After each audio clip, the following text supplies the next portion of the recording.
fact, yesterday, Joe Biden was asked if he still considered Xi to be a dictator after their meetings and said this. And Mr. President, after today, would you still refer to President Xi as a dictator? This is a term that we used earlier this year. Well, look, he is. I mean, he's a dictator in the sense that he is a guy who runs a country that is a communist country that's based on a form of government totally different than ours. Anyway. Well, he tried to play it off as just a political definition. The Chinese foreign minister didn't appreciate it and issued a rebuke from boss Xi to Zhou, stating, quote, "The statement is extremely wrong and irresponsible, political manipulation," end quote. The legacy media did not appreciate it either and were just besides themselves with worry over what setback this might present for the U.S. and our chairman of the board. Take a look. How damaging, if you can put it in context, was this dictator comment that President Biden said off the cuff near the end of things? Do you think that'll put a halt on the progress that was made? No, because China needs us right now more than we need them. But we heard Chinese officials reacting to the dictator comments, saying it's extremely wrong and irresponsible. Didn't that sort of, I don't want to say negate the goodwill that we made yesterday, but doesn't that put a little bit of, taint it just a little bit? Will there be a cleanup on aisle 6 today from the White House? Here to discuss Xi's visit and the implications for America is Alex Newman, CEO of Liberty Sentinel Media. Alex, thanks for being with us. It's great to have you back. It's great to be here. Thank you, Allison. Thank you. So, Alex, let's start with your takeaways from this visit. What do you think was the most critical for Americans to understand? I think the way you introduced the show was actually just perfect, Allison. This really struck me as a boss coming to visit his employees. And unfortunately, more and more that's the direction that the establishment here in the United States wants us to head. This is not anything new. In fact, if you go back to the very beginning, very, very high-level officials within the U.S. government helped bring Chairman Mao and the communists to power. People like George Marshall, who served as Secretary of State, Secretary of War, literally put an arms embargo on our ally, Chiang Kai-shek.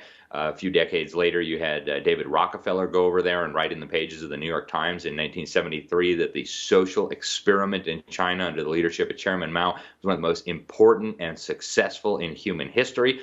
10 years ago, you had George Soros say publicly in an interview to the Financial Times that Communist China should own the New World Order in the same way that the United States owned the previous order. And just this summer, you had Klaus Schwab, the head of the World Economic Forum, going on Communist Chinese propaganda television saying that Communist China is a role model for many countries and that, they really are leading the way in a lot of respects. So what you have here is a very dangerous situation. They're finally coming out of the closet, but every American who loves freedom should be incredibly troubled by what we just witnessed going on in California with Xi Jinping.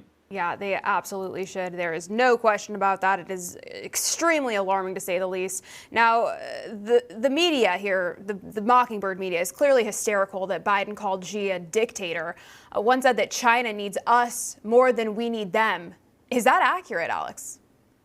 It's not accurate. In fact, right now, we're in a very dangerous situation where, unfortunately, America has become almost completely dependent on communist China just to keep stuff running, just to keep our store shelves stocked. Now, ultimately, we could end this, I believe, very quickly. And Donald Trump showed that right when he got into office. He turned the tables and very, very rapidly moved to bring about energy independence, moved to remove the unfair advantages that previous U.S. governments had given to the communist Chinese. So we could turn this around very quickly. But right now, Allison, we can't even keep a lot of our Air Force jets in the sky. We can't keep a lot of our factories running, the handful that we still have that haven't been shipped to communist China. So we're in a very dangerous situation brought about by the wannabe elites here in the United States. They have deliberately made us dependent on communist China. They've been shutting down our industrial capacity, shipping it over to communist China under the guise of saving the climate, as if factories in communist China powered by coal-fired power plants were less bad for the climate than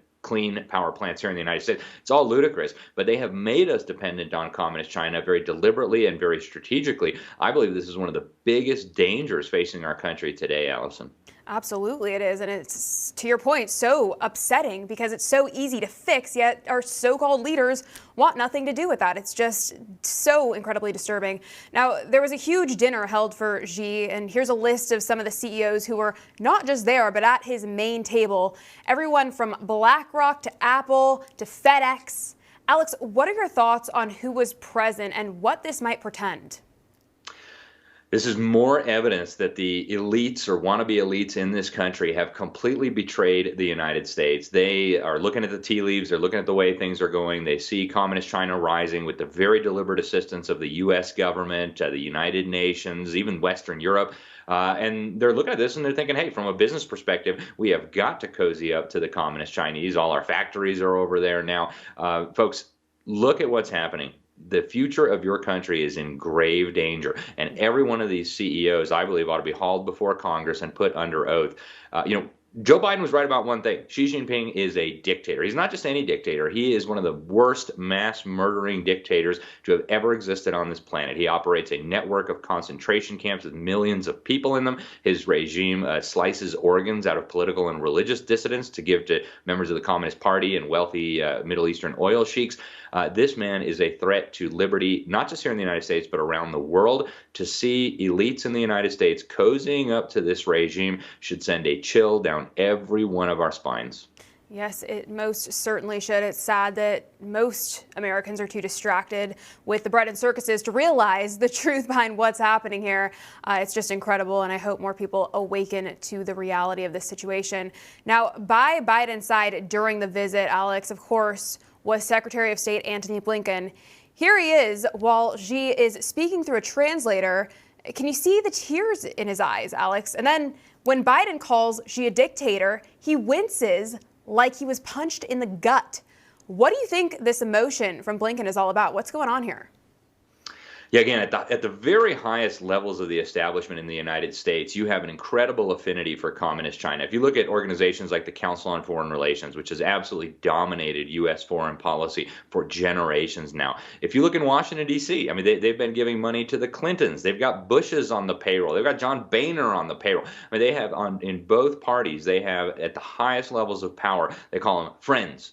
Within the U.S. government, within the U.S. establishment. And Blinken very much falls into that category. These people are betraying our country. They are undermining our economy. They are undermining our military for the benefit of communist China. And it's all because, as many of them have said at this point very clearly, communist China is really the model for the global system that they want to build. That requires dismantling our republic, that requires discrediting the ideas that our nation was founded upon, and moving more toward a communist Chinese, technocratic, communist, fascistic, almost Nazi-like system. And the faster Americans wake up to this, the faster we can turn back and reverse course. Amen, Alex. Very well said. I pray that Americans wake up to what's really happening here. Thank you so much for joining in and weighing in on this very important topic. I appreciate your time, Alex. Thank you, Allison.